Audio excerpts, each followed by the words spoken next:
Welcome back, listeners, to your AfterBuzz TV after show for Game of Thrones Season 6, Episode 7, The Broken Man. Stay with us, let's find out who's broken. You're tuning into the destination for TV superfan discussion, AfterBuzz TV. And now, let the buzz begin. Dun, dun, dun. Oh, there was an exciting little reveal at the beginning of this episode, so let's talk about it in just a second. Ladies and gentlemen, I am your host for this after show. My name is Kyle Maddock. To my left, I have the one and only Kristen Snyder. Hello. Over there, I've got Sara Stretton. Kristen's very sexy today. I'm wearing a bralette. Whoa. It's very sexy. It's very sexy. Well, I don't even know what to say to that. There we go. Sara Stretton We're over all here, ladies and blushing. It's on gentlemen. the table. Oh, hello. And Ryan Malaty over there. Vala Magulis, everyone. I'm sitting here at youtube.com/AfterBuzzTV for the live chat. It's still loading on my end, so if you're in there without me, I know you're going to be just fine because we got the best fans in the world chatting away about Game of Thrones. Let's do so here together now. Here we are. Here we are. Ba ba ba ba. Guys, Let's do it. We don't have any wine today. I don't know what's going on. But You know what? Ryan. Water. I know, It's really hot out. I dropped the ball on that one, guys. It's really hot. the Hound is back. Here we go. Right from the beginning, ladies and gentlemen. Yes. We kick it off with a bang. Is this a surprise? Were you surprised by this? No. Did you think he was coming back? Yes. Okay. Anything else from me? He had to come back because we didn't see him die. And Yep. I've never seen a lingering death, an assumed death in Game of Thrones. Except for Stannis. So with that theory, yes. Well, Stannis is alive. we saw the sword come down. But we didn't see dead Stannis. It was confirmed. It was confirmed. That's all I'm saying. I'm is just it was putting unconfirmed. It a was loophole in unresolved. what you just said. You know what else was confirmed? Nationals. Jon Snow's death. So you know what? Anything can go in this show, obviously. I guess you're right. Well, I'm glad he's back because I started to fall in love with the Hound right when he fell. Very nice. So we have the one and only Ian McShane arriving in Westeros to bring the Hound back to life. We get the story about how he found him. He was on death's door, and did you guys catch his character's name? I think it was Ray. Is that what I saw? I think we've made Chat, up please confirm. Ray as his name. His lovely golden pendant necklace, we'll just say is called Ray. There we go. Yeah, we were watching it with closed captions, and it said Ray before what he was saying. So I'm kind of going with Ray until we find out from our lovely listeners if that is right or wrong. But guys, I'm so happy he's back. Someone's saying Deadwood. Yes. Ian McShane was amazing in Deadwood, but also I'm just so glad the Hound is back. Yes. This changes everything, and it really helps when people were talking about the Clegane Bull and how, he can Yes. fight for the faith now against Clegane Ball. the Mountain. That's really exciting. Like, I think we got a little evidence of that as well, because Ian McShane, or Ray possibly, says the gods aren't done with you yet, which makes me think the gods could call on him for this fight. But his still. path to serving the gods after wrongdoings or sin was adding goodness to the world and not proceeding with more death. Yes. Which hasn't ever been the Hound's MO. It's sad. He's back, and you kind of want this turnaround where he has maybe found God or the gods and has come around, and maybe he's a nice guy. He's gonna stop killing now and everything. And then almost immediately, everybody, all his new friends and everything, we're laughing, but it's just They such a quick all like, died. hey, fake out, guys. We were gonna make him good. He was gonna be a good guy, but no, he's still gonna be this murderer with an axe now. He's like the new Jason Voorhees of Westeros.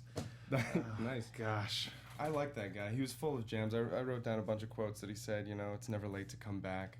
A nice theme that is gonna follow Mr. Clegane coming back to If the revenge. fans love you enough, you can survive Yeah, if the fans love you, you can come back. brutal injuries. Most of all, though, violence is a disease. You can't cure it by spreading it to others. And then the Hound comes back with, you can't cure it by dying either. yeah. So we saw both of those things come full circle right at the end. He had quite a few gems in there. We had someone in the chat, so we don't have chat on the computer. I'm just seeing the chat scroll far on this perfect. faraway TV.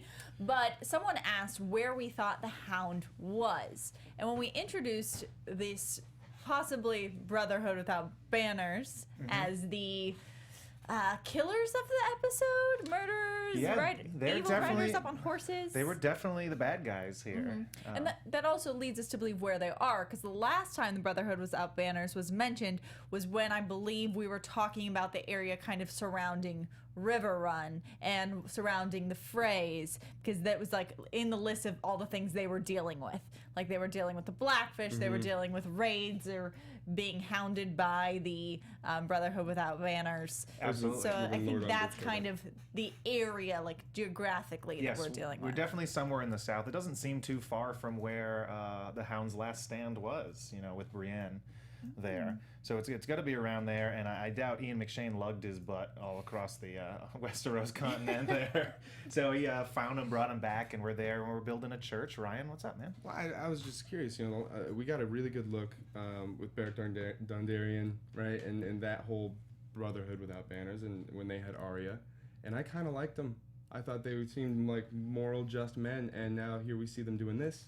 I don't know if you have any insight from the books. Well, who are these men, and what's their ultimate goal? Because I feel like killing innocent women and children who are building a church doesn't really seem befitting of a freelance noble group like that. Yeah, when they first came around, it was sort of to kind of keep wrong the rights of the death of like Robert and Ned Stark, and I think what they have become is just sort of a commentary on war and what happens when your land is just sort of devastated and the lengths that you have to go to, and maybe you become the bad guy. And at first they seemed like they were good and everything, but remember they kidnapped, I mean they didn't kidnap, but they kind of captured and Sold kidnapped off. in a way, trying to sell off Arya, and they were hanging people left and right when we met them before. So they weren't the best of guys back then, but when there's little food and lots of war going on and bad things, you gotta... They these seem to people have go. crossed like another line, though. I feel like the last time we saw them, no, they weren't completely righteous, but they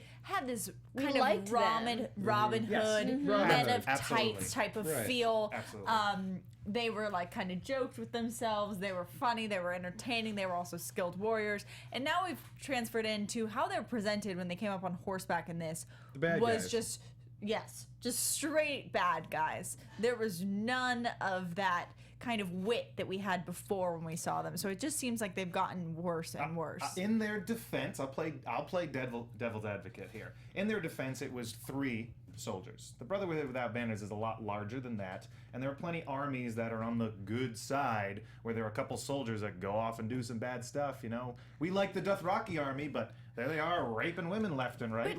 They do. Like, there are bad seeds everywhere you go. But there was also something to be said of the fact that they did show up on horseback. They looked like they were like really decked out, like in what they were wearing. Before we were seeing them in caves, kind of wandering around on foot and singing. And now you're sending 3 representatives, all who have horses, all who looked fully equipped. Well, it doesn't really seem like you're in need of stealing food. You're saying representatives here. How do you know those men weren't acting on their own? Yeah, exactly. True. And you know what I True. like about this is we get the other side of a villain, which you don't always get. Like, they don't know these people. The only people we care about there is the Hound. And that, okay, we're respectful that these are his friends. But it's nice, I think, to actually see the Brotherhood Without Banners and the way they really are when they're not singing songs, when they're not being jolly, because I liked them whenever we met up with them earlier in the show. And like a lot of people are saying in the chat, they were confused that they were bad in this episode. Yeah. So as a plot device, here these guys are. They captured the Hound once, so he's already kind of had a run-in with them once, and now they killed his whole family. Yep.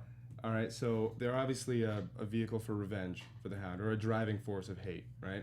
But how else do you think they're going to play into the story? Like, is the Brotherhood Without Banners, are they bigger than what we realize? Are they going to come into play? Are they going to pick a side? I think Is it's there going to be something the more? Hound leading them. It's going to be his new army. I think he'll Ooh, flip a ooh. coin and have the Brotherhood follow him. That's a theory I have like not that. heard. Okay, I mean, the one of Hound's army. The I like that. questions we keep getting this season is the want for men. So much is just like what wars are actually shaping, and if the Brotherhood Without Banners has grown to such a size that they are a force that could contend with some sort of army, that could be a big plot That's something. point. Who knows? And hopefully they got chickens, because the Hound looks hungry. Yeah, so I'm wondering what we're going to find out when we get more of the Brotherhood But Without he's Banners. killing with an axe I think now. we're going to. I wonder if Beric Dondarrion is still there, because, you know, that guy has a tendency to die a lot. So They're still worshing the Lord of Light. So maybe we have some new leadership. I don't know. We'll find out. I'm excited to see what he uses that axe for, though. And who? For who? Yeah. So, Ryan, I think you got a little something. Oh yeah, sure. Yeah, let's do this now. Hey guys. All right. So here at AfterBuzz TV, we're able to put on this show in the studio and talk about all these different shows for free to you on YouTube and iTunes. And the way we keep it free is by having sponsors. So I'd like to convey a little sponsor message from one of our excellent sponsors, Chapman University. Okay.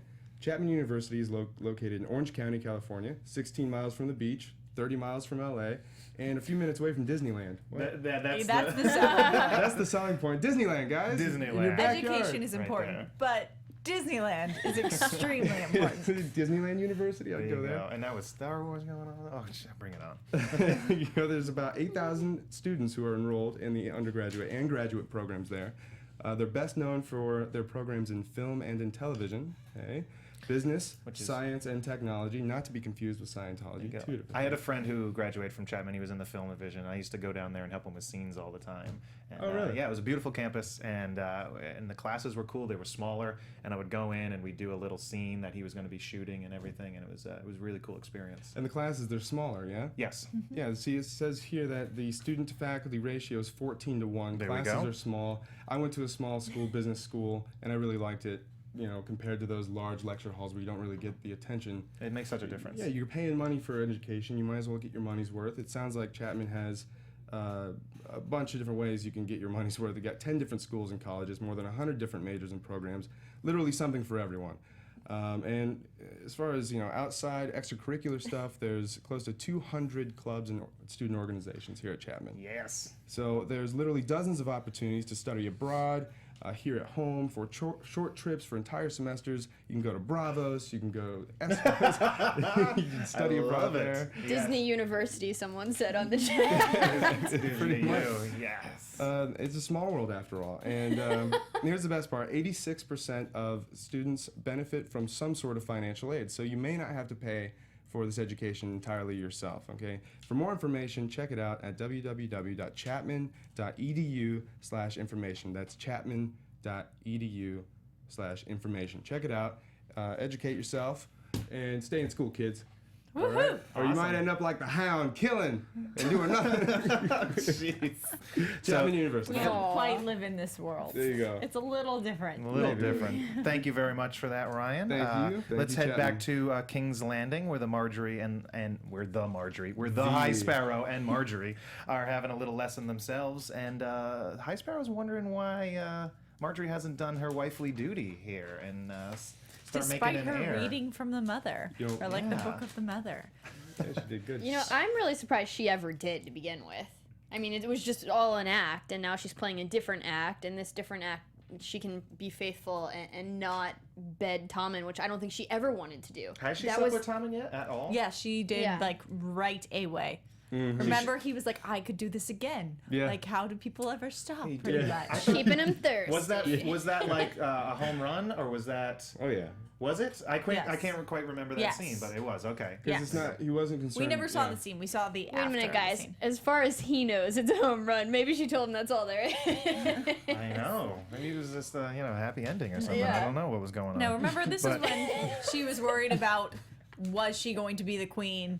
She had to really Okay. set things straight, because there was the problem with the fact that she never consummated the marriage with Joffrey because he was killed at their wedding reception. Point. So she was like, we are consummating this now. Boom, boom, boom, boom. So the High Sparrow says we need an heir to continue our work.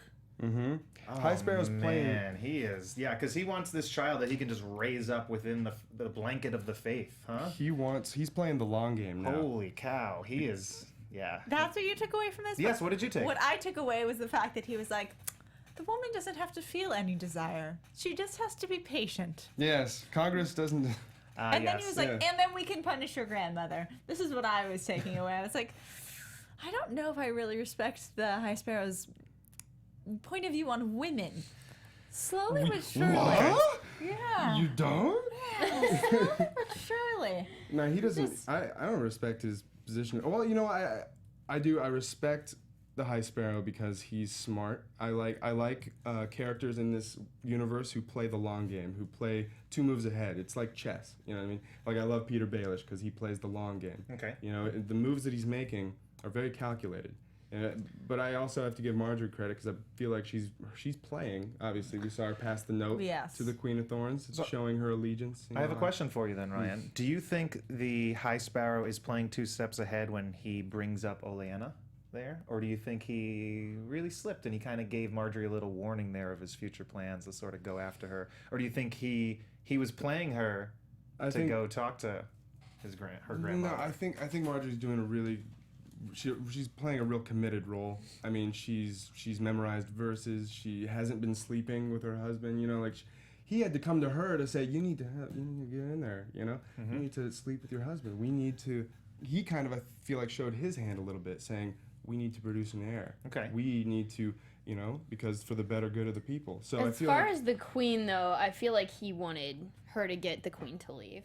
yeah, I think he was very transparent with that. To get Olenna to leave. I think we're Queen of trying Thorns. to- Queen of Thorns. Sorry, I'm getting my queens Queen- mixed up. Queen The of queen Thorns. and the queen I of feel Thorns. like we're trying to make this storyline as interesting as possible. Okay. But like, how convoluted is everyone's plan? Everybody's like, how scheming. far ahead are we? And I kind of just want to catch up to what the plan is Okay. at this point.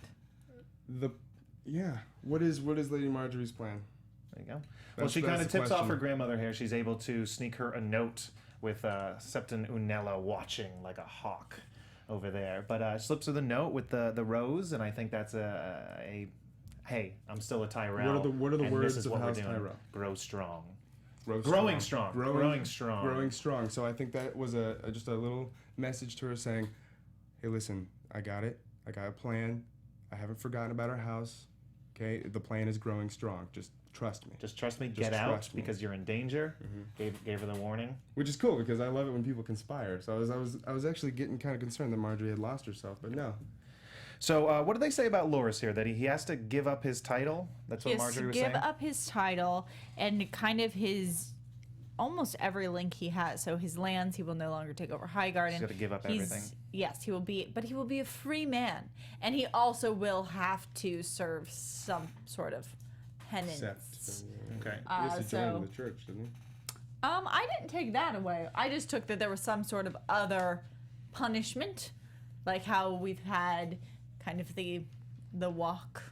Like there could be something for him, but it has not been explicitly identified. I'm just excited that it looks like it's going to come to a head next week because this whole storyline is so boring to me. I hate it. You just want to see Thank you, Gregor Kristen. Stein just kill some sparrows. Yeah, I want to see the mountain. Is that what we're calling him, Sir Gregor Stein? And Hound, the Frankenfregor. Clegane Bull. That's the only thing that interests me right now. Like, just get rid of the High Sparrow. I really don't care about Marjorie or her brother. I don't. I Okay. like the Queen of Thorns, but as far as their characters go, I don't really care what happens. You or just want to see Tommen. blood and violence. I see how it is. I just feel like they haven't made those characters like interesting. I don't care who lives or dies, and There we I go. think a part of it comes from the fact that they have been hiding so much of what the plan is yeah, that's a good that I point. can't really like root for a character because I don't know where they're headed. And That's a great instead point, of Sarah. it being like, ooh, mysterious and suspenseful, it's just like, well, I'm not relating that to this because I Yeah, want there's- to know what's going on. We're too in the dark. Yes. With what's going on there. So we get Cersei and Olenna here, and they need each other. They need each other for this fight, which is not going to work out too well. I don't know. Do you see these two coming together? No No. way. Olenna's like, I'm out of here. No And way. you should too. There's going to be no moment where she actually helps Cersei at all or anything. Or I Yeah. mean, again, Not yet. making so much out of something that wasn't there. We could say the whole speech is about Cersei's mistakes, but the real mistake that's happening is that the Queen of Thorns isn't accepting this not apology but acknowledgement of wrongdoing and this olive branch to fight this together. Is this her worst mistake by being prideful and walking away? Like, now is she going to be in trouble? I think the queen's only mistake is not killing Cersei and taking over the kingdom. Now there's no one else there. Oh yeah, the Lannister army is over at was it River Run? yeah. I think, all right, so the High Sparrow's goal is what? World domination through faith, yes?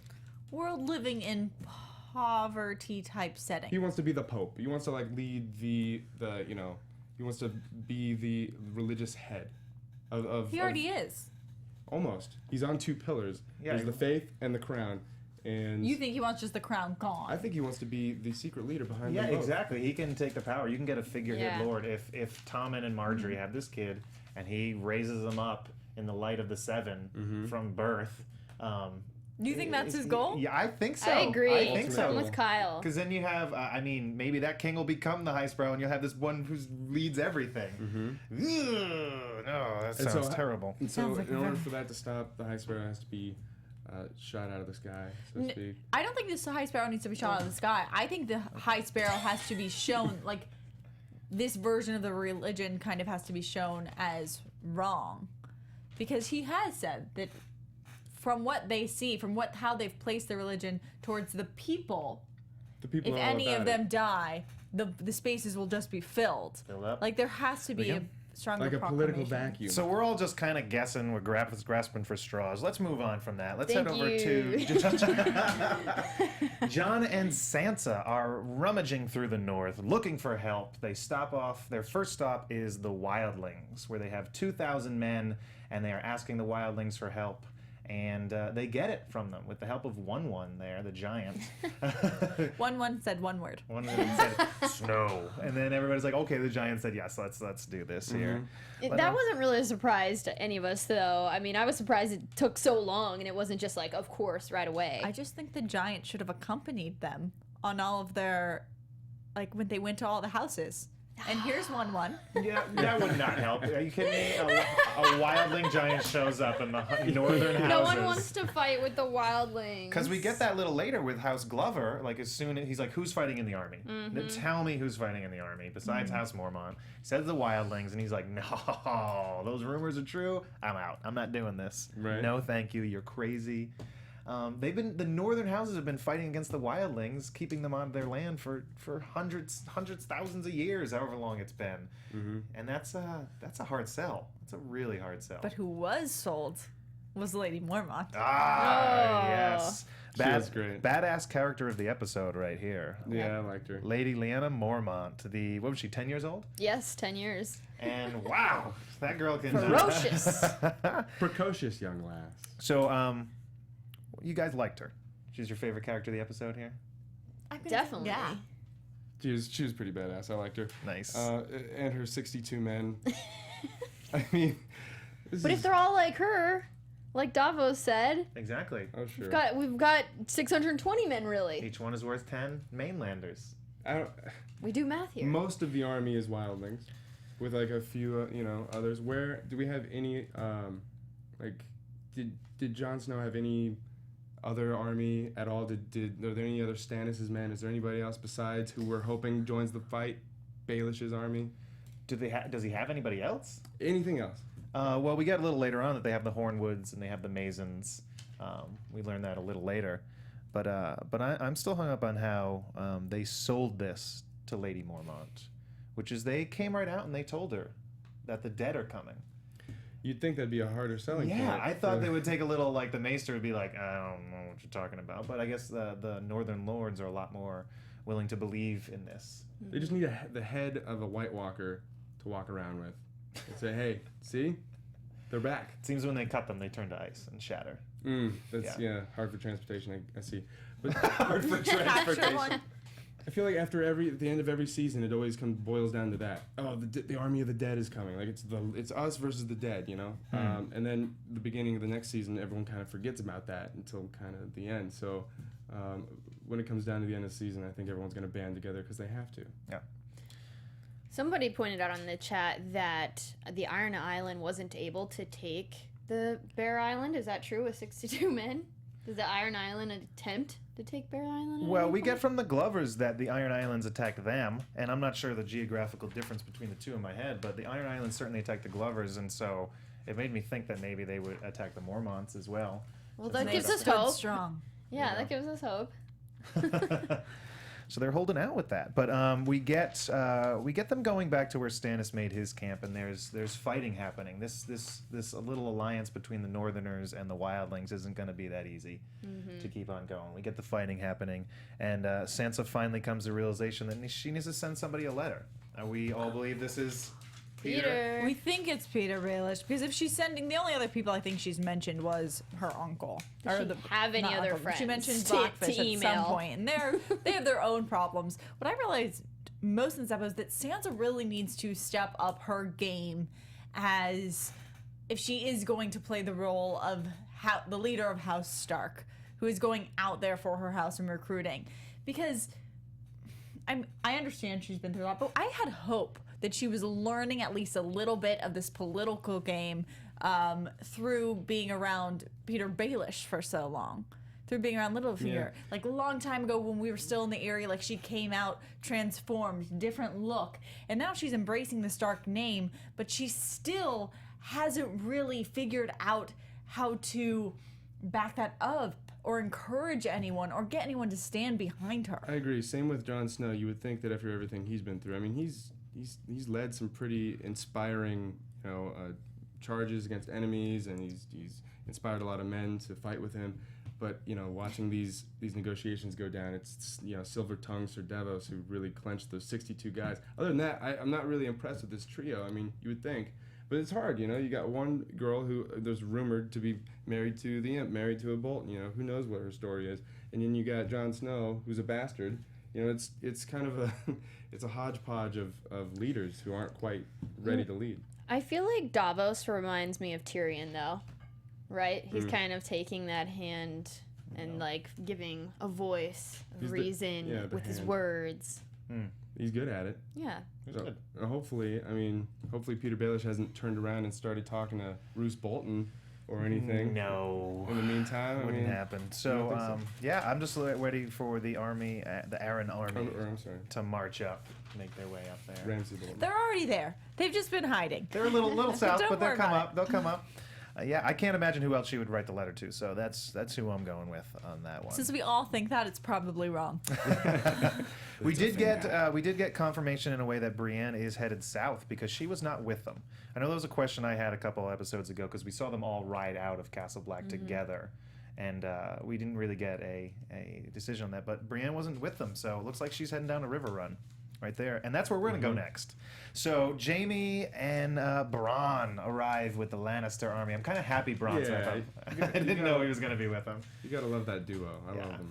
I like how when he asked him, "You can be the hand that I lost." Yeah. I'm like, does he want to be do you want to be my hand that I lost? Do you want to be my right hand? No, but it was kind of cute. Bryn's like, "You promised me a castle and a wife and a kid, and I just want to go do that. I don't want to do this anymore." Yeah. It made me sad. It made me worry that he won't ever get to do it. Yeah, and that I agree. he will be gone before he ever kind of gets his reward for all that he's done for Jaime and the whole Lannister clan. It's funny though. I think this is a rumor. I'm not sure if it's true, but one of the reasons I think we probably haven't been seeing Bronn is when we've been seeing Jaime, it's with Cersei, and supposedly Bronn and Cersei don't like to film together. Well, because yeah, of not previous necessarily history. Bronn and Cersei, the actor The and actress. actors. Yeah, so The I've heard that rumor as actors. well. So that's, I think, Because why they've we've dated been, each other? I think they dated in the past. And it ended badly. And it ended now badly. they So this refuse is why to do Bronn has been missing. scenes just together. off on his own. Funny. Interesting. Ooh. I mean, if anything, I feel like that would help the scene, I know, right? right? Nothing like pulling from your own emotions. Apparently, they refuse to talk to each other on set. Oh, I think Intense, and we I all think that'd be go silent. great. Imagine being on set. Like, Oops. No, I'm really excited up? for you to tell us. You said this next scene that we're talking about was your favorite in the book, so I'm excited for you to tell us why Well, and let me what there was missing. Let me preface that with A Feast for Crows. Not very many interesting things happened in that book. And so... And then Kyle got murdered. But there was this great scene, and anybody who knows me knows that I like the Blackfish in the book a lot better than I like the one on the show. And there was this interaction where the Blackfish just... I mean, we saw him kind of put Jaime in his place a little bit. He does it tenfold in the book, and he's just like nailing him. And everything Jaime says, he's like, "Why would I ever believe you? You killed the king you were sworn to protect. Why would I believe?" Everything Jaime says, he just shoves it right back in his face, and it like Jaime's like, "Oh jeez. And it's amazing. Kind of like the same thing the Queen of Thorns did to Cersei. There we go. A little So bit. Cersei and Jaime are just getting a little taste of their own.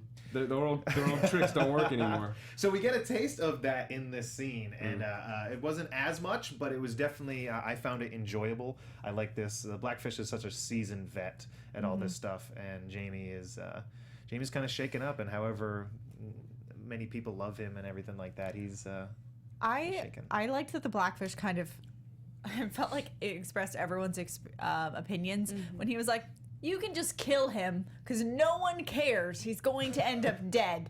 No one cares if he survives. About Edmure, of course. Yes. Edmure, yeah. I loved the Blackfish in this scene. I mean, I didn't really love him before because I haven't read the books like Kyle. He was so much better in this scene than we've seen him before. Yeah, and he always seems to miss the action so far. So I goes to the really bathroom? like him now. I'm excited for these scenes going forward. If Jaime was to fulfill his oaths, where should he be right now? Wait, if he was to get Sansa and Arya and bring them back to... I mean, he said he was Catelyn? going to get Sansa and Arya. He said he was going to protect Marcella to Cersei, and I feel like there should be some sort of avenging there. Then there's the oath to Cersei to, I believe, never leave her. He has very contradictory He promises. kind of made quite a few, and what can he keep, what can he do? I feel like you were going to see him change, though. But he did send out Brienne to keep his oath, right? Yeah. He gave her Oathkeeper, Yeah. sent her out there, said, hey, get them, I have to stay here for whatever reasons. And, but that argument's not going to go over well. No. If you turn it back to his first big oath that he broke that we know about, he would be dead because he should have protected the Mad King during that siege.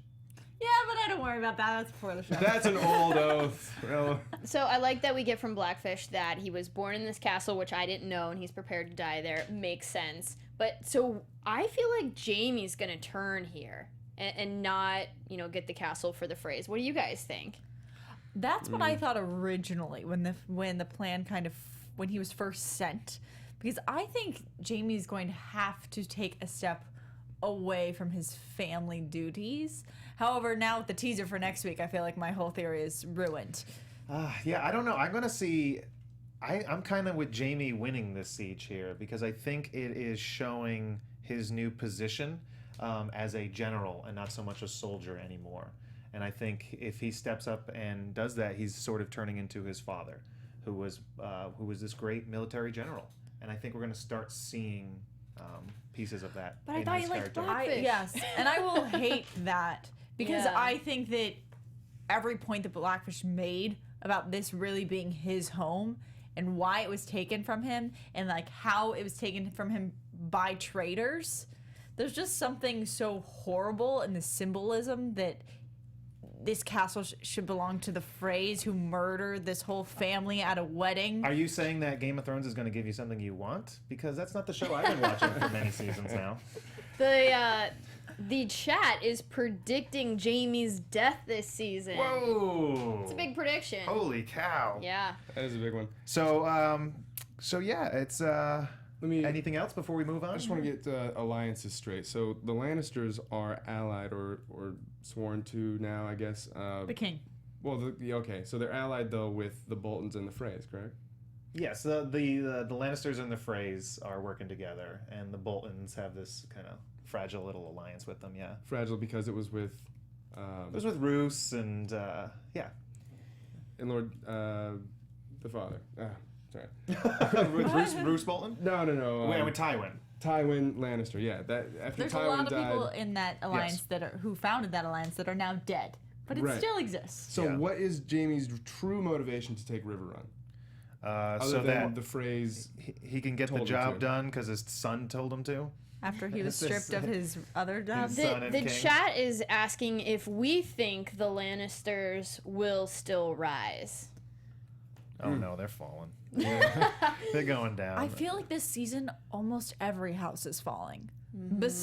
Besides Daenerys with her dragons, almost everyone is falling. The Starks are falling apart. The Aarons are led by A Robin. Baelish. Yeah. You have the Boltons the bastard has now killed his father. You have Blackfish, who's taken over his own castle. You have the Freys, who every time we see them just seem to get worse and worse. Oh, pretty much every house, I feel like, has been really stripped down.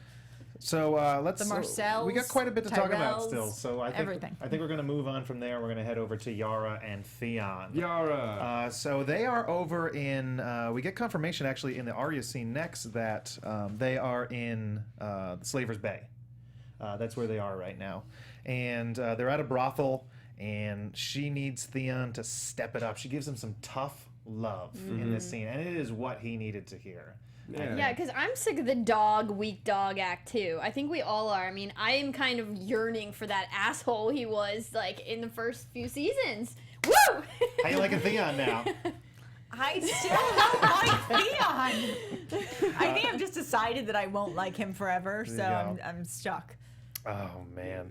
So we get their plan is that they are gonna do what Euron wants to do, but they're just gonna do it before him. They're gonna go to Daenerys, they're gonna get her, they're gonna ally with her, and come back, and they're gonna retake the Iron Islands, assuming I guess she's gonna help them, and they're gonna help her take the Seven Kingdoms or I think it's Westeros. a great plan, and I love that she's a lesbian. I think we all did. She might not be a I lesbian. don't think She might like both. She's I just think getting she's some. just open. She just like She's down for fun. like Oberyn. She just enjoys the fruits of life. She's down for a nice ass that you can't find on the Iron Islands. Boom. Bam, right there. We all liked it. Yara. Yeah. Okay. Well, if they get there and if they have the ships, I think it's Daenerys doesn't really know what's going on politically. She doesn't care what's going on politically over on the west. I think that whoever shows up at her door with the vehicles that she needs is going to get, There you go. her But contract. they don't have 1,000 ships. No. Like Dario said, they've No- got what, no one does, 20 yeah. or 40 ships or something like that. So I don't know what they're gonna do when they get over there, but that's their plan at the moment. I guess they'll figure it out. People are shipping Varys and Theon. I don't know why. Well, I don't. why don't we throw Grey Worm in there too? Yeah. There you go. There you go. It follows that theme nicely. So yeah, that's I kind of really liked Yara in this scene. I liked that she was giving him that tough love and changing him around. Yara's a very capable character. She's doing the tough love, bringing Theon back. She's always kind of gone by what she believes is right, whether it's like defying her father for her brother. She's able to lead her crew with like straight loyalty. We've never seen her be betrayed by anyone. She's the leader, obviously, in this situation. What's Theon's role? The hand of We've the queen. had him The- since season 1. The hand of the the queen. hand, right? Okay, hand of the queen. There Loyal you go. soldier right there. Better than Reek. So moving on, we have our last scene here. We visit Arya, who is paying for passage back to Westeros, who has a ton of money. Much like Lady Marmont would in this scene, right? She was very sassy and like demanding a cabin and that they leave at dawn, which suits her. I think it was great. She Yeah. like stepped up. She's like, I'm not this little girl anymore. Whatever. Boom. You ever seen the movie True Grit? Yes, a long time ago. Reminded me of that scene with the young girl and Jeff Bridges. Just like telling. There's something about a young guy or girl, but usually it's a young woman who really like captures that like that inspiring. It's something you would just want to follow, that fire of some young woman just taking it by the balls. She's mine. and then she gets stabbed. Yeah, so we had this For it. old lady approach her, and we all saw that coming. Yeah. Everybody All of but us. Arya. We were all just cringing, just going, come on. Stab, stab, stab, stab. You know, at least face her with your own face, not face off. There you It's go. not fair. She whipped it off at some point. I was having red wedding flashbacks of abdomen stabbing. Yeah. Oh, yeah? Yeah. Yeah. Yeah. People in the chat are saying that they don't think it was Arya with Arya's face on. But Arya's face hasn't been on the wall of faces, so no one can wear Arya's face. So somebody thinks they think that was somebody else who got stabbed? Yeah. But Yeah, that no. wouldn't make sense because her face hasn't been on the wall yet. That sounds confusing to me, but I don't know about that. I have heard that theory online that was circulating this last week about Arya and the Waif being the same person, kind of a split personality, like a Fight Club type of Fight thing? Club type thing. And I don't know. I guess it's still possible, but I guess it's more unlikely now, being That would be stabbed. some psychodrama The craziness. fact that she going on. didn't die, though. That would kind of really cement the psychopath theory that everybody thinks she's becoming. Nah, the waif just wanted to kill her. Thought she did. People are saying maybe she'll take on a Lady Stoneheart role. Do you think that's possible? Will Arya? If she dies. Wow. I don't even know what to say to Mine that. just got bumped. Bum, bum, ba-da-dum. I mean, I didn't read the book, so I'm looking at you, kid. I can't see that happening, but I'd love to hear an argument about that. That would be very, that would be wild. I don't see that happening. I think they're going down some other road with that. If you guys are book readers, but I don't know. We'll see. So, how's Arya going to get out of this? How's she going to survive?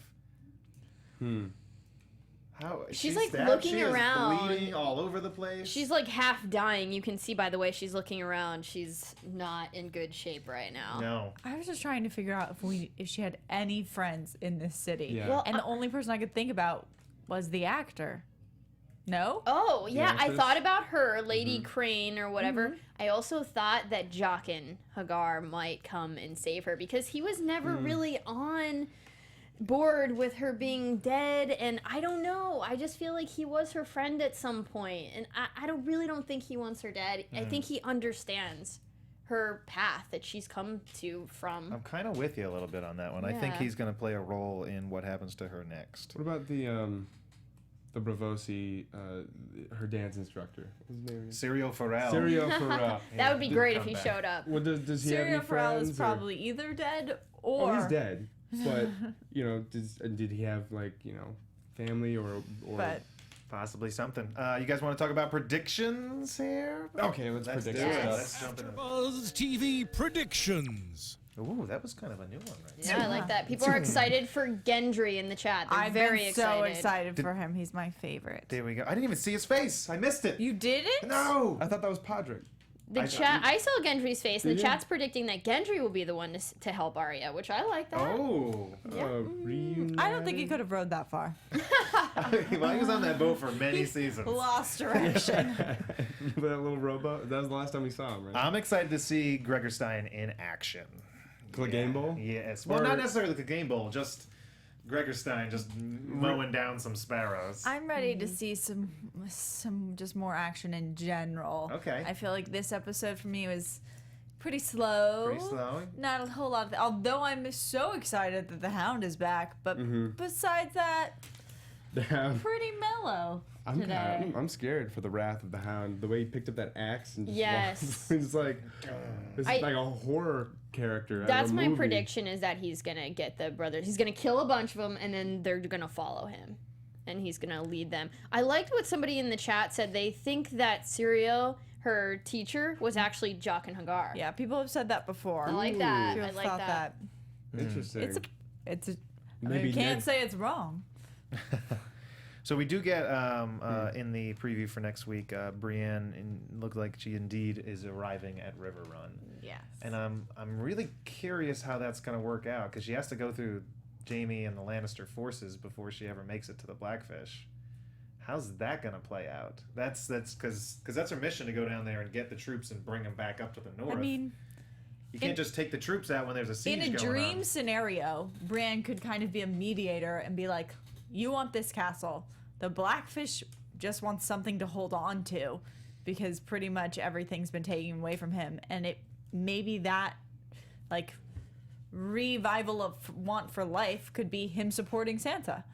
And so maybe there could be a nice like switcheroo, like you could take the castle, let them all go in peace, and they will go fight the war. I just want this nice, peaceful solution. You want action, and then you want peace. I just don't get you, Sarah, over here. But what I'm really scared about is what is Brienne going to do when she sees Jaime and all she can think about is Tormund Giantsbane? That's what I want to know.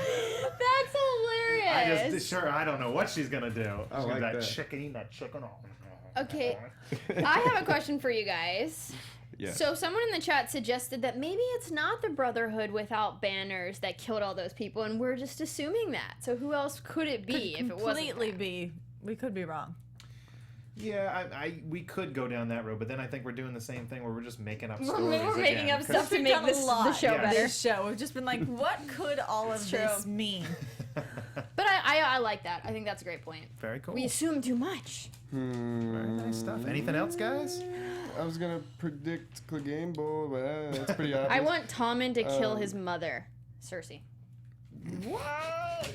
I'm sorry. I think that'd be cool. I'm kind of sick of Cersei. I think that Tommen's sort of like, he's not, getting any love from his wife. He's probably gone a little crazy with all this, like, High Sparrow talk. So maybe he'll be convinced to kill his mom. No sex equals murder your mom. I need, like, a real love story to happen again. I'm sorry. I do. I, like, miss, like... I know we have some from Bran and Tormund, and I want that to kind of escalate because no one's been getting together. I know. Where's the love in this show? Yeah. Jamie and Brienne coming back together.